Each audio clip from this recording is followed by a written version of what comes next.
प्यार से कहना धन गाजी आती है कि शायद किसी से कुछ क्लैरिटी रूप पूछना है, कुछ और मन के भाव, तो वो एक ये प्लेटफॉर्म, एक क्योंकि जो यूथ है वो कैसे आगे मिशन को भी लेके जाना है जहाँ, तो खुद को पहले पूर्णता से इसके साथ या आइडियोलॉजी के साथ अलाइन करके फिर ही आगे वो संदेश भी पहुंचाने के लिए संभव होगा। तो वो बात जैसे अभी एड्रेस भी हुआ, वो बात की एक मन की क्लैरिटी हो, पर ऐसा भी नहीं कि सिर्फ सवाल पूछने के लिए पूछा जाए। एक वाक्य ही अगर वो मन में कुछ सफाई है, कुछ चाहिए स्पष्ट होना, तो वो बात जहाँ, और अगर हम वो बात अपने जीवन में भी देखें, इन जनरल कोई भी वजह से किसी ने किसी के बारे में हमें ऐसे कहा कि एक व्यक्ति विशेष ने आपके लिए ऐसा सोच रखी, तो हम एक मिनट में भी मान जाते हैं वो बात। फिर हम अपना ओपिनियन उस इंसान के लिए वैसा ही बना लेते हैं कि ये जो बात सुनी है ये ऐसा ही हुआ होगा, और हम कभी उस इंसान से फिर वो सफाई भी नहीं मांगते हैं। हम पूछते तक नहीं हैं कि क्या वाकई ही एज अ फैक्ट आपने ऐसा कहा, और अगर कहा भी तो वो बात उत्पन्न कहाँ से हुई, हम उसके बारे में बात कर लें। पर इंसान की फितरत की उस इंसान से तो बात नहीं करेंगे, उसके पीठ पीछे उसके बारे में औरों से करेंगे। तो इस तरीके के जीवन से एक अपने जीवन का सुधार नहीं हो पाएगा। जैसे एक शायर ने भी बहुत खूबसूरती से लिखा कि गलत फहमियों से भी ख़त्म हो जाते हैं रिश्ते, गलती हमेशा कसूर की नहीं होती। कि अक्सर ये बात ज़रूरी नहीं कि कोई गलती ही हो, एक कसूर अगर किसी का है, एक वजह, वो गलती नहीं, पर वो हमारी ही सोच, हमारी ही परसेप्शन, हमारा ही नज़रिया किसी को गलत देखने के लिए। और फिर एक वही भाव कि अगर हमने किसी को दोषी करार दे ही दिया है, एक हमने डिसीजन बना लिया है, तो फिर चाहे फैक्ट कुछ भी हो हमारी नज़र में, तो वो इंसान दोष के लायक ही है। हमने खुद ही उस इंसान को अपनी नज़र से गिरा लिया, चाहे उसने कुछ ऐसा किया हो ना किया हो। उस टाइम हम अपने दिमाग को, इस चेतनता को, ये रैशनल को भी नहीं एक सामने रखते, बस हमने सोच लिया तो हकीकत ही बन गई वो हमारी। तो अक्सर संसार में इंसान अपने बहुत सारे ऐसे सत्य बना लेता है, तो कैसे वो सच्चाई हमने सोच ली, वो कल्पना कर ली, तो वो एक हमारा ही नज़रिया, वो माय वे और द हाईवे वाली बात कि जो मेरे सोच है वही सही है, औरों की राय मैटर नहीं करती, औरों का तरीका मैटर नहीं करता।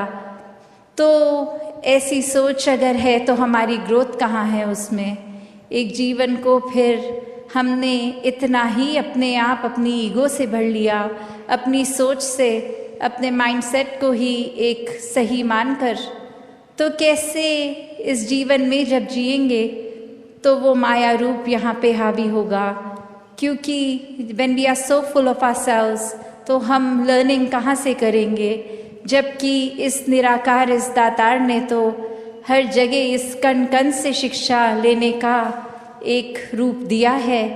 बस हमें वो रिसेप्टर बनना है कि ये हर जगह से जो शिक्षा मिल रही है उसको कैसे चैनलाइज किया जाए। तो ऐसा जो कर लेते हैं वो एक भक्ति हर समय की करते हैं, क्योंकि जब इस परमात्मा को जानकर, इसमें विश्वास करके, इसको हर समय अपने आसपास देखकर, फिर चाहे किसी ने कुछ भी कहा हो, तो ये भक्तों का जीवन तो डार्केस्ट क्लाउड में सिल्वर लाइनिंग भी देख लेता है। एक बिना गुण की चीज़ में से भी गुण निकाल लेते हैं। तो फिर जहाँ एक स्वाभाविक गुण बह रहे हैं, वहाँ से तो भक्त कितने ही अनेकों गुण निकाल लेंगे। तो ऐसा जीवन हमारा एक हो जाए, ताकि हर तरफ से जो शिक्षाएं हैं वही मिलें। वरना तो एक अगर अक्सर ऐसे भी जो उदाहरण देखने को मिलते हैं कि हमारी सोच इसने तो कभी ख़त्म नहीं होना, हमारी इच्छाओं ने भी कभी ख़त्म नहीं होना, एक वो सेटिस्फैक्शन, एक कंटेंटमेंट की बात, ये तो माया का ही रूप। क्योंकि अक्सर हम ये भी सोच लेते हैं कि माया सिर्फ एक मटीरियलिस्टिक चीज़ है, माया सिर्फ जो आँख देख सकती है वही है, चाहे वो एक घर हो, पैसा हो, एक और चीज़ें। पर अक्सर ये जो सूक्ष्म रूप की माया है, जो एक ये सोच में भी आ जाती है, क्योंकि इस परमात्मा को इस पल में देखना है, इसको ये लिविंग इन द मोमेंट वाली बात, तो ऐसे बात पे ये जो इस पल में इस परमात्मा के एहसास में रहना, वो ही एक एहसास है। वरना तो ये सिर्फ माया रूप चीज़ों, वस्तुओं, रिश्तों से ऊपर ये सोच में भी आ जाती है। तो कैसे एक ये वही बात हो गई, जैसे एक कहानी भी है कि एक इंसान, उसको एक थोड़े से कुछ लोग मिले और आगे वो इंसान सारे जा रहे हैं, कहीं रास्ता ख़राब है, तो वो एक डिसीजन बनाते हैं कि will go ahead as a group, ताकि कोई बात है भी तो इकट्ठे कोई वो रास्ता आराम से निकल जाएगा। और फिर वहीं वो बातें चल रही हैं जहाँ हर कोई अपने जीवन के बारे में बता रहा है, अपने डिज़ायर्स, अपने गोल्स। एक इंसान उनमें से जो बहुत ही सूझवान, संतमति वाला, उसको एक कुआं दिखता है और वहाँ एक बाल्टी जिसमें से वो उस कुएं में से पानी निकाल सकते हैं, पर वो देखता है कि ये बाल्टी का बेस तो टूटा हुआ है, तो एक वो बॉटमलेस बाल्टी हो गई। तो वो इंसान वहाँ रुककर प्रिटेंडिंग टू बी थर्स्टी, वो उसकी प्यास बुझाने के लिए पहले उस बाल्टी में से जब पानी निकालता है, तो जब तक तो वो बाल्टी पानी के अंदर है वो भरी हुई दिखती है, पर जैसे ही वो वाटर के सरफेस से ऊपर उठा ली गई, अब उसमें पानी कहाँ टिकना था। पर वो बार बार ये कर रहा है और बाकी के लोग देख रहे हैं कि ऐसा क्यों किया जा रहा है, और वो कह रहा है कि नहीं, अब मैंने ये ठान ली है बात कि जब तक ये बाल्टी को भर के मैं इसमें से पानी नहीं निकालूंगा तब तक घर नहीं जाऊंगा। तो अब ये फूलिशनेस साउंड कर रही है बाकी आसपास वालों को, और वो कह रहे हैं कि ये पॉसिबल ही नहीं है, आपने ऐसा एक गोल क्यों बनाया है जो अचीव ही नहीं हो सकता, तो और ऐसा करोगे तो हम सब तो आगे निकलेंगे, आप अकेले ही यहाँ रह जाओगे। तो बात वो समझाने की उनको फिर यही कहता है कि शुक्र है you bought this point up, क्योंकि हम सबको पता है ये बॉटमलेस बकेट है, इसको भरा नहीं जा सकता। तो हमारी सोच, हमारा मन भी ऐसा ही बॉटमलेस है, ये डिज़ायर्स भी आएंगे, ये एक इच्छा की पूर्ति होने के बाद दूसरी ने भी आना है। तो हमें एक, अगर हम उस भरोसे रहेंगे कि एक एक चीज़ आती रहे, उसको चेकलिस्ट में हम टिक करते रहेंगे, तो हमारे ये मन में और चीज़ें आनी एक बंद हो जाएंगी। ऐसा नहीं है, चीज़ों ने तो आते रहना है, ख्यालों ने तो आते रहना है। तो एक अगर हम इसी के पीछे भागते रह जाएंगे तो फिर एक जीवन कब जिएंगे। एक सेटिस्फैक्शन, कंटेंटमेंट की बात, ये सहज रूप में बहने की बात, ये स्थिरता की बात यहाँ आती है कि कैसे एक अपने चैनलाइज करने की बात, कि ये जो चीज़ है अगर हमारे लिए ज़रूरी है, वो कितनी ज़रूरी है उसको तो किया जाए, पर अंधाधुंध एक उस दौड़ में ना लगा जाए, वो रैट रेस में ना लगा जाए।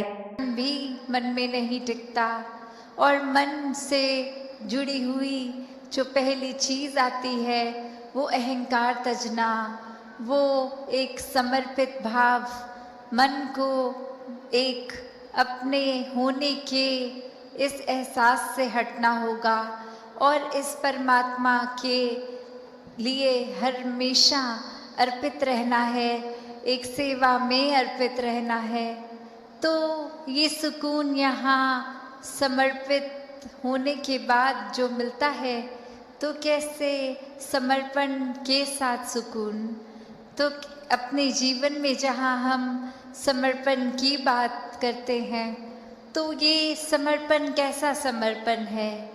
एक समर्पण सिर्फ ये तो नहीं कि कभी अक्सर जीवन में हम देख लेते हैं, हम कह देते हैं कि हमसे कोई सीनियर है, वो कुछ ऑर्डर्स दे रहे हैं और हम करते चले जा रहे हैं।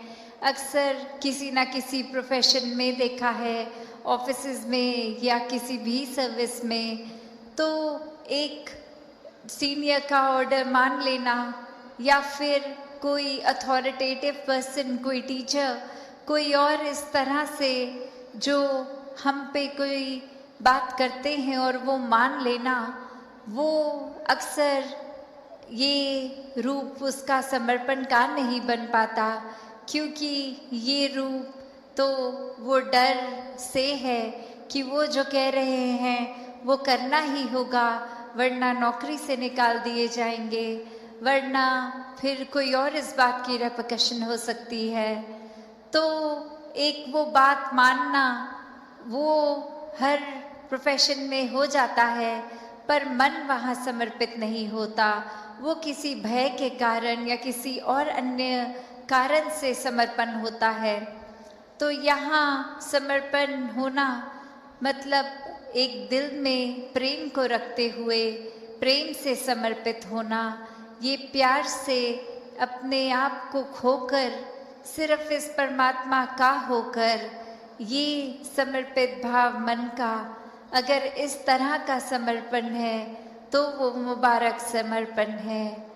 तो कैसे एक अक्सर बात ये होती है कि हमने समर्पण अगर कर दिया, तो ये जो इतने सालों में अक्सर अगर हम सोच के भी देखें कि छोटी उम्र से ही पढ़ते लिखते एक डिग्रियां मिल गई, एक हमें कोई और उपाधि मिल गई, तो ये कमाने के लिए चाहे कितने वर्ष लग गए, पर जब समर्पण की बात आती है, अहंकार को तजने की, अहंकार गंवाने की, तो उसमें उतने ही साल नहीं लगते।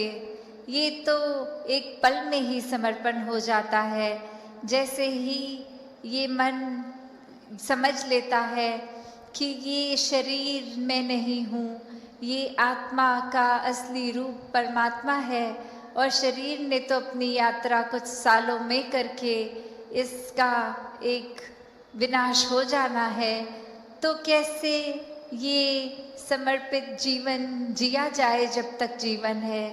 तो बात वही एक कहानी के साथ तास अपनी रखना चाहेगी कि एक बार एक गुरु के पास शिष्य आता है जो काफ़ी सालों के बाद, और आते ही अपने गुरु के आगे 1000 सोने की गिनियाँ दे देता है और ये कहता है कि इतने वर्ष मैंने काम काज किया और बात मन में यही आती रही कि आपके सामने आशीर्वाद लेंगे जब 1000 गिनियाँ पूरी हो जाएंगी, और आज ये बोरी भर के आपके पास ये समर्पित करने के लिए आए हैं और आप इसको कबूल कीजिए।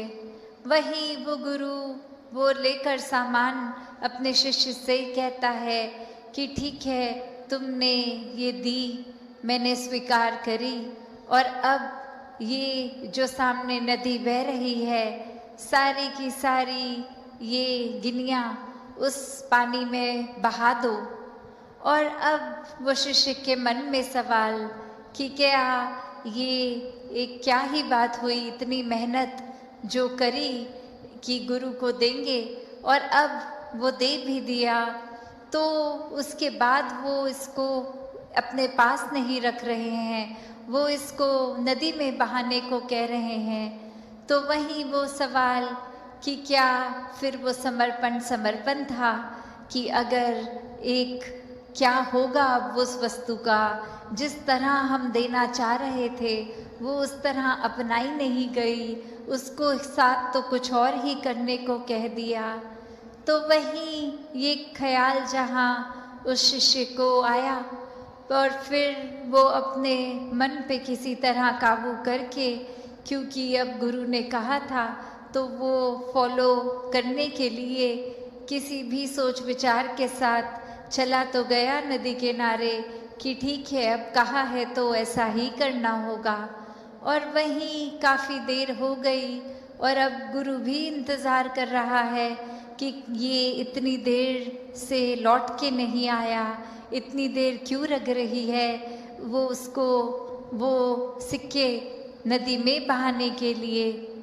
तो फिर वो गुरु ही खुद उस नदी किनारे जाते हैं और क्या देखते हैं कि वो शिष्य एक एक करके सिक्के को फेंक रहा है, जिसकी वजह से वो बहुत ही देर लग रही है। वो एक बात फिर गुरु समझाते हैं कि ये समर्पण करना है तो इतनी देर क्यों लग रही है। समर्पण तो एक साथ ही किया जा सकता है, पूरी की बोरी को एक साथ ही नदी में बहाया जा सकता था, तो एक एक करके क्यों, इतनी देर लगा के क्यों।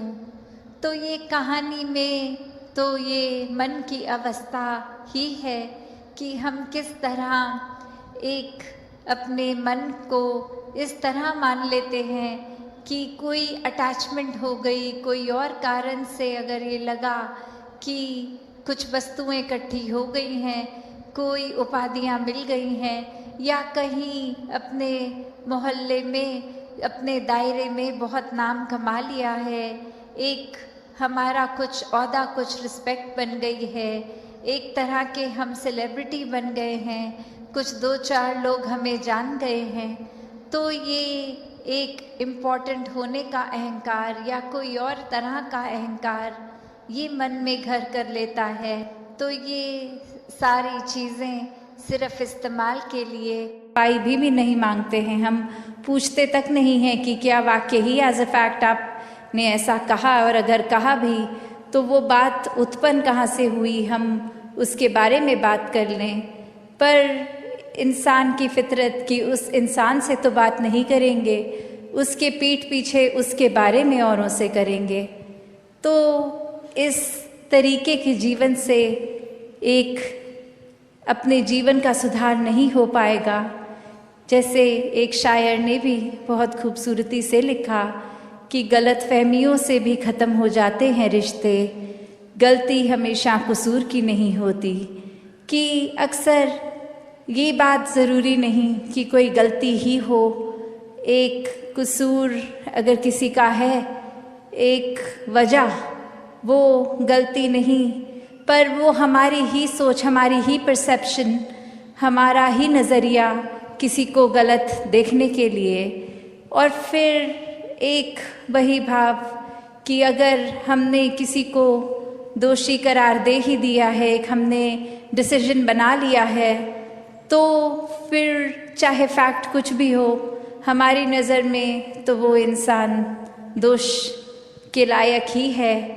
हमने खुद ही उस इंसान को अपनी नज़र से गिरा लिया, चाहे उसने कुछ ऐसा किया हो ना किया हो। उस टाइम हम अपने दिमाग को, इस चेतनता को, ये रैशनल को भी नहीं एक सामने रखते, बस हमने सोच लिया तो हकीकत ही बन गई वो हमारी। तो अक्सर संसार में इंसान अपने बहुत सारे ऐसे सत्य बना लेता है, तो कैसे वो सच्चाई हमने सोच ली, वो कल्पना कर ली, तो वो एक हमारा ही नज़रिया, वो माय वे और द हाईवे वाली बात कि जो मेरे सोच है वही सही है, औरों की राय मैटर नहीं करती, औरों का तरीका मैटर नहीं करता। तो ऐसी सोच अगर है तो हमारी ग्रोथ कहाँ है उसमें। एक जीवन को फिर हमने इतना ही अपने आप, अपनी ईगो से भर लिया, अपनी सोच से, अपने माइंडसेट को ही एक सही मानकर, तो कैसे इस जीवन में जब जिएंगे तो वो माया रूप यहाँ पे हावी होगा। क्योंकि when we are so full of ourselves, तो हम लर्निंग कहाँ से करेंगे, जबकि इस निराकार, इस दातार ने तो हर जगह इस कण कण से शिक्षा लेने का एक रूप दिया है। बस हमें वो रिसेप्टर बनना है कि ये हर जगह से जो शिक्षा मिल रही है उसको कैसे चैनलाइज किया जाए।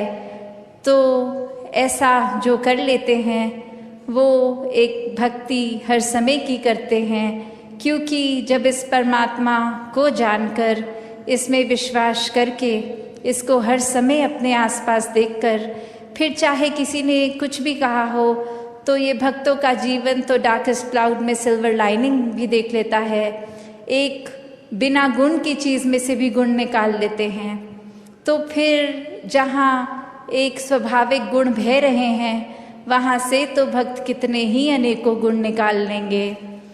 तो ऐसा जीवन हमारा एक हो जाए ताकि हर तरफ से जो शिक्षाएं हैं वही मिलें। वरना तो एक अगर अक्सर ऐसे भी जो उदाहरण देखने को मिलते हैं कि हमारी सोच इसने तो कभी ख़त्म नहीं होना, हमारी इच्छाओं ने भी कभी ख़त्म नहीं होना, एक वो सेटिस्फैक्शन, एक कंटेंटमेंट की बात, ये तो माया का ही रूप। क्योंकि अक्सर हम ये भी सोच लेते हैं कि माया सिर्फ एक मटीरियलिस्टिक चीज़ है, माया सिर्फ जो आँख देख सकती है वही है, चाहे वो एक घर हो, पैसा हो, एक और चीज़ें। पर अक्सर ये जो सूक्ष्म रूप की माया है जो एक ये सोच में भी आ जाती है, क्योंकि इस परमात्मा को इस पल में देखना है, इसको ये लिविंग इन द मोमेंट वाली बात।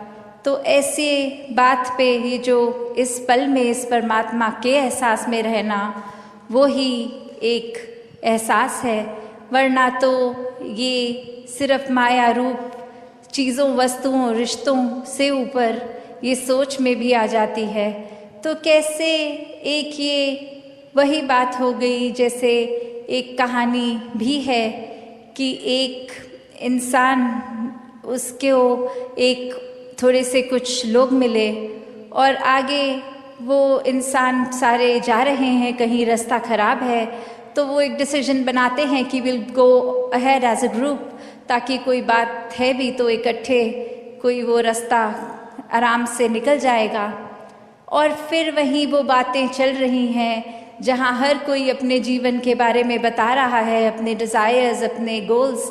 एक इंसान उनमें से जो बहुत ही सूझवान, संतमति वाला, उसको एक कुआं दिखता है और वहाँ एक बाल्टी जिसमें से वो उस कुएं में से पानी निकाल सकते हैं, पर वो देखता है कि ये बाल्टी का बेस तो टूटा हुआ है, तो एक वो बॉटमलेस बाल्टी हो गई। तो वो इंसान वहाँ रुककर प्रिटेंडिंग टू बी थर्स्टी, वो उसकी प्यास बुझाने के लिए पहले उस बाल्टी में से जब पानी निकालता है, तो जब तक तो वो बाल्टी पानी के अंदर है वो भरी हुई दिखती है, पर जैसे ही वो वाटर के सरफेस से ऊपर उठा ली गई, अब उसमें पानी कहाँ टिकना था। पर वो बार बार ये कर रहा है और बाकी के लोग देख रहे हैं कि ऐसा क्यों किया जा रहा है। और वो कह रहा है कि नहीं, अब मैंने ये ठान ली है बात कि जब तक ये बाल्टी को भर के मैं इसमें से पानी नहीं निकालूंगा तब तक घर नहीं जाऊंगा। तो अब ये फूलिशनेस साउंड कर रही है बाकी आसपास वालों को, और वो कह रहे हैं कि ये पॉसिबल ही नहीं है, आपने ऐसा एक गोल क्यों बनाया है जो अचीव ही नहीं हो सकता। तो और ऐसा करोगे तो हम सब तो आगे निकलेंगे, आप अकेले ही यहाँ रह जाओगे। तो बात वो समझाने की उनको फिर यही कहता है कि शुक्र है you bought this point up, क्योंकि हम सबको पता है ये बॉटमलेस बकेट है, इसको भरा नहीं जा सकता। तो हमारी सोच, हमारा मन भी ऐसा ही बॉटमलेस है। ये डिज़ायर्स भी आएंगे, ये एक इच्छा की पूर्ति होने के बाद दूसरी ने भी आना है। तो हमें एक, अगर हम उस भरोसे रहेंगे कि एक एक चीज़ आती रहे, उसको चेकलिस्ट में हम टिक करते रहेंगे, तो हमारे ये मन में और चीज़ें आनी एक बंद हो जाएंगी। ऐसा नहीं है, चीज़ों ने तो आते रहना है, ख्यालों ने तो आते रहना है। तो एक अगर हम इसी के पीछे भागते रह जाएंगे तो फिर एक जीवन कब जिएंगे। एक सेटिस्फैक्शन, कंटेंटमेंट की बात, ये सहज रूप में बहने की बात, ये संदेश जो इस जीवन को एक जीने की कला, एक असली रूप में इंसान होने का प्रमाण, कि जितना इस परमात्मा के गुणों से अपने आप को मिलाएंगे उतना ही ये रूहानियत भी जीवन में घुसेगी और ये इंसान सिर्फ फिर एक काया रूप नहीं, एक इंसानियत वाकई ही असली इंसानियत होगी जब ये परमात्मा जीवन में आता है, क्योंकि ये तो हर समय ही मौजूद है। सिर्फ फर्क वही कि हम कब इससे जुड़े हैं। ये संसारिक रूप की माया तो हर समय अपने अलग अलग रंग दिखाती है, तो कब कब एक मन वाकई ही इस परमात्मा से जुड़ा है, तो एक जीवन में परिस्थितियाँ अलग अलग भी आ जाती हैं। एक अपने मन के भी हमारे ऐसे खेल हो जाते हैं कि कभी तो ये मन बहुत ही शांत होता है, कभी इतनी उथल पुथल होती है, कभी मन में एक भाव, एक विपरीत दिशा वाले आ जाते हैं और कभी कैसे विनम्र भी हो जाता है दिल। तो कैसे इस दिल को हर समय के लिए सहज रखें, पावन रखें। इस परमात्मा के सहारे से ही ऐसा हो सकता है कि हर समय एक रस ये मन भी हो जाएगा, फिर ये एक लहर जैसी एक उछाल इस मन में नहीं आएगी, एक सहजता रूप, एक मन में जितना ज्यादा परमात्मा को बिठाएंगे उतना ही ये फिर मन भी पावन होगा। तो एक मन की जहाँ बात है वहाँ एक चरित्र भी उसमें आता है, सोच भी उसमें आती है, एक हमारे भाव जो एक हमारे जीवन में हम प्रदर्शित करते हैं वो भी फिर यही कि अगर अहंकार है या मन में किसी से मनमुटाव है, कुछ भी उस रूप के एक तरंगे उठ रही हैं, तो उसको भी फिर इसी परमात्मा के एक ज्ञान से ही शांत किया जा सकता है।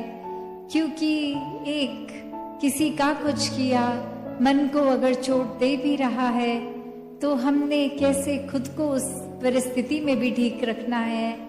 हर एक के साथ मन को इस प्रकार जोड़ के कि एक परमात्मा ने ये पूरी सृष्टि की जहाँ रचना की वहाँ हर एक को अलग अलग स्वभाव दिया है, तो सिर्फ किसी का स्वभाव हमारे स्वभाव से अलग है तो ये कारण एक नफरत का नहीं होना चाहिए।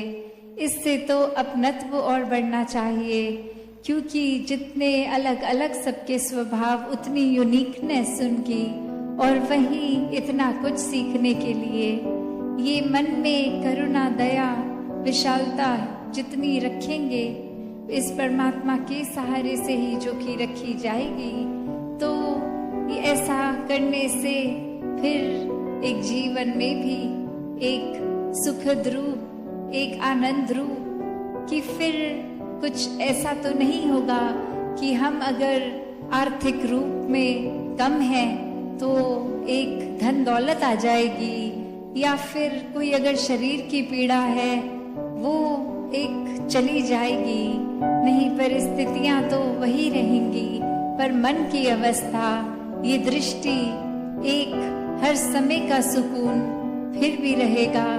क्योंकि इस मन में जब परमात्मा होता है तो फिर चहुं ओर वो सुकून ही, वो एहसास ही रहता है, और फिर किसी को हम एक बुरी दृष्टि से नहीं देखते, किसी में कोई ऊंच नीच के भाव, कोई वैर विरोध नफरत के भाव नहीं आते। एक हर कोई पूजने लगता है, हर किसी में ये ही परमात्मा दिखता है।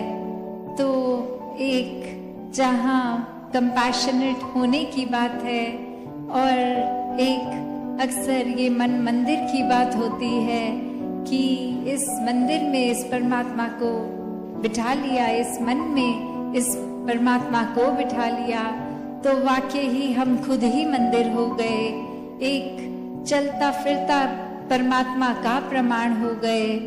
और ये तो नफरत से हासिल नहीं होगा, ये किसी को एक आंसू देख के नहीं, आंसू पोंछने वाले भावों से होगा, एक हर एक के गम में शामिल होके होगा।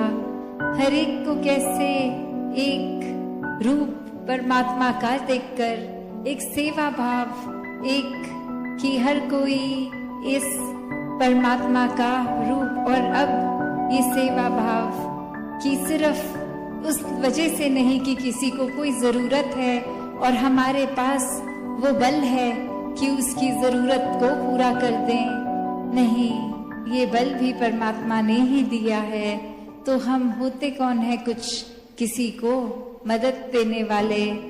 तो बात वही कि जो कुछ इस परमात्मा का है, इस परमात्मा की ही सृष्टि को अर्पण, एक मन को खाली बनाना होगा, मन को अहंकार से एक ऊपर उठाना होगा, इस कर्ता भाव को मिटाना होगा, एक सेवा में, मानवता के कल्याण में जीवन को लगाना होगा, और कोई कंपल्शन की तरह नहीं, एक कोई इसलिए नहीं कि ऐसा करने से हम बेहतर इंसान बन जाएंगे, अच्छे कर्म करने से नहीं, एक मन में भाव वही कि अच्छे कर्म तो बाय प्रोडक्ट होंगे जब मन में ये परमात्मा है।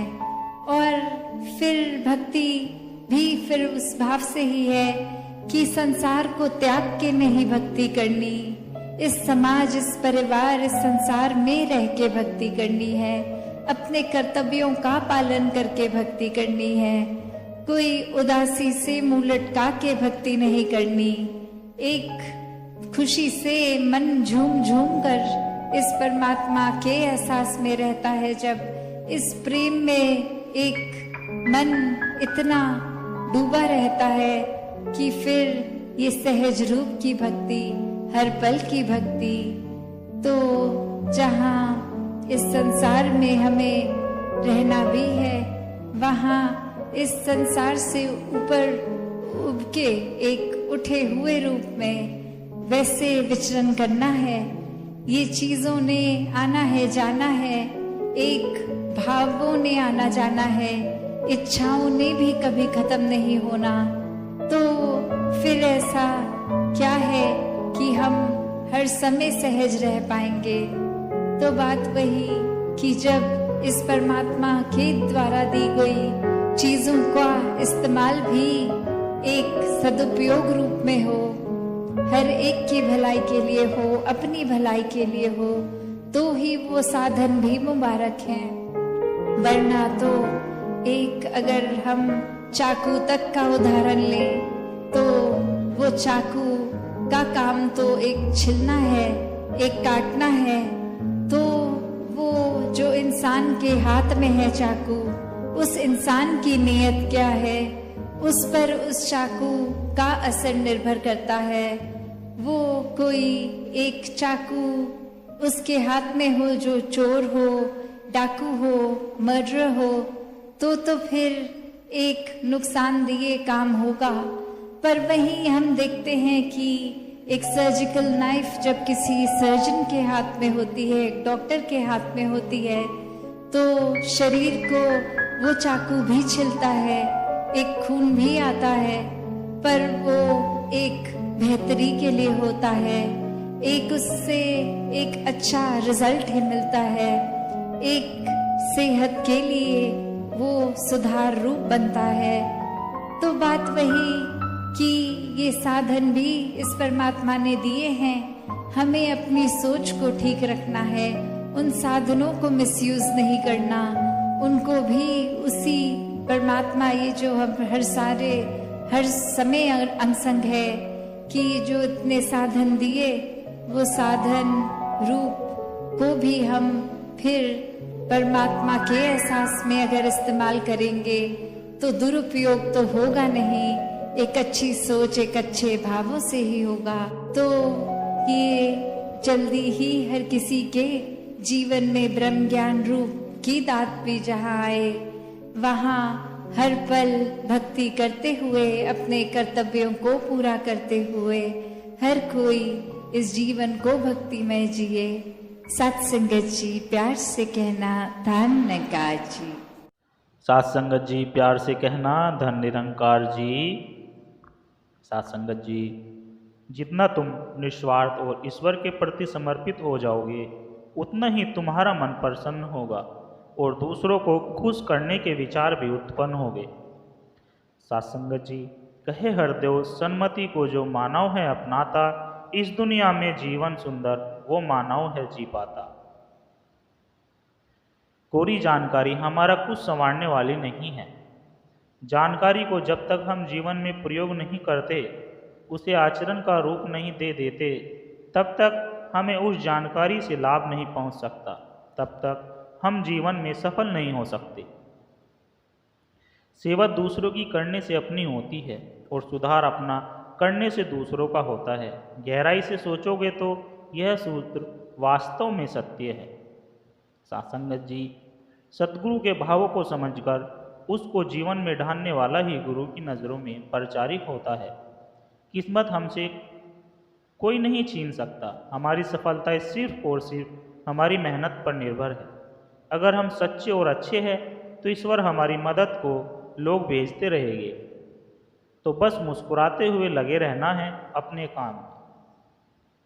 क्रोध हवा का वह झोंका है जो बुद्धि के दीपक को बुझा देता है। जिनकी भाषा में सभ्यता होती है, उनके जीवन में सदैव भव्यता होती है। निस्वार्थ कर्म करते रहो, जो भी होगा अच्छा ही होगा। थोड़ा लेट होगा पर लेटेस्ट होगा। बुरा करने का विचार आए तो कल पर टालो, अच्छा करने का विचार आए तो आज ही कर डालो। सत्संगत जी, हालात दुनियावी हो या रूहानी, चाहे वे हमारे अंतर में हो या हमारे आसपास, हमारी जिंदगी के तूफानों और बदलाव के बीच केवल एक ही रिश्ता स्थायी है और वह है गुरु और शिष्य का रिश्ता। सिर्फ यही एक ऐसा रिश्ता है जो इस दुनिया में भी आगे भी सच्चा, अटल और अमर रहेगा। मुस्कुराना हर किसी के बस की बात नहीं है। मुस्कुरा वो ही सकता है जो दिल का अमीर हो। सत्संगत जी, कबीर के दोहे, रात गवई सोए के दिवस गवाए खाए, हीरा जन्म अनमोल था कोड़ी बदले जाए। सत्संगत जी, जो व्यक्ति इस संसार में बिना कोई कर्म किए पूरी रात को सोते हुए और सारे दिन को खाते हुए व्यतीत कर देता है, वह अपने हीरे तुल्य अमूल्य जीवन को कौड़ियों के भाव व्यर्थ ही गवा देता है। प्रेम भाव एक चाहिए, भेष अनेक बनाए, चाहे घर के वास कर चाहे बन के जाए।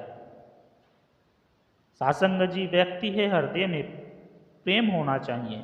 उसका रूप या अवस्था चाहे भी जो हो, चाहे वो महल में रहे या जंगल में। प्रेम प्याला जो पिए शीश दक्षिणा दे, लोभी शीश न दे सके नाम प्रेम का ले। सत्संगत जी, जो प्रेम का अनुभव करना चाहता है उसे अपना जीवन न्योछावर करने के लिए तैयार होना चाहिए। लालची और स्वार्थी मनुष्य कुछ भी त्यागने में असमर्थ है। वे प्रेम की कमल बातें कर सकते हैं, अनुभव नहीं। निभाने का अंदाज उस रहबर से सीखा, वो खुद खुदा थे लेकिन दास कहकर जीत रहे। सत्संगत जी, प्रेरणा लेना है तो लहरों से लीजिए, इसलिए नहीं कि वो उठती है और गिर जाती है, बल्कि इसलिए कि जब भी गिरती है एक नए जोश से फिर उठ जाती है। ज्ञान अतीत की व्याख्या करने के लिए नहीं, बल्कि भविष्य का निर्माण करने के लिए होता है। अकड़ और अभिमान एक मानसिक बीमारी है जिसका इलाज समय और नियति जरूर करते हैं। भूलने वाली सारी बातें याद है, इसी जिंदगी में विवाद है। दूसरों के दुख से अपने सुख की तुलना न करके उसे महसूस करने में ही सच्चा सुख है। कौन समझे क्या है रिश्ता, हमारा कुछ न होकर भी बहुत कुछ है। हमारा न जन्मों का बंधन, न उम्मीदों का दामन, न पाने की चाहत, न बिछड़ने का गम। कुछ तो है जो हमें खींचते हैं दोबारा यूं, ख्यालों में रहता है तुम्हारा आना जाना। दुनिया की नज़रों से परे अनाम सा रिश्ता है। हमारा मनुष्य की संपत्ति न दौलत है, न जायदाद है संपत्ति तो उसका हंसता हुआ परिवार, अच्छा स्वास्थ्य, शुभ चिंतक मित्र और स्वयं का संतुष्ट मन है। सत्संग जी, मुश्किलों से भाग जाना आसान होता है। हर पहलू जिंदगी का इम्तहान होता है। डरने वाले को मिलती नहीं कुछ जिंदगी में, लड़ने वालों के कदमों में जहान होता है। हमें कौन पूछता था तेरी बंदगी से पहले, एक बुझा हुआ दिया था तेरी रोशनी से पहले। हर सेवा अनमोल सेवा तू ही निरंकार, मैं तेरी शरणहा मैनू बख्श लो जी। सत्संग जी, लाख बुझाए है यदि तेरी तो भी तो छुटकारा नहीं। नाम के लिए जा नाम जपे जा, इस बिन पार उतारा नहीं। कठिनाई अति भारी यद्यपि पथ में तेरे आ जाए, याद प्रभु की बन के नैया तुझको पार लगा जाए। योनि चक्र में पड़ के मानव रहता आता जाता है, हरि को जिसने जान लिया वह घर वाला हो जाता है। निर्मल मन यह हो नहीं सकता तीर्थ जा नहाने से, पाप करोड़ों धुल जाते अवतार गुरु दर आने से। सत्संग जी, यहाँ पर एक छोटी सी गजल कही गई है। फर्ज है एक जिंदगी तो जिंदगी एक फर्ज है, फर्ज कुछ मंगदा नहीं फर्ज क्योंकि फर्ज है। प्यार वाले प्यार नू अपना खुदा नू समझते, दुनिया है लेकिन आखदी प्यार भी एक मर्ज है। सो सजदे सूद है तेरी निगाह एक कर्म दा, तेरी निगाह एक कर्म भी सिर ते गोया कर्ज है।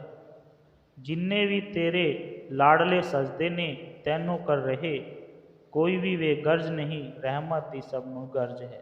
अरदास कोई साज नहीं न है कोई रंगीनी, अरदास दिल दी पीड़ा है बेआसरे दी अर्ज है।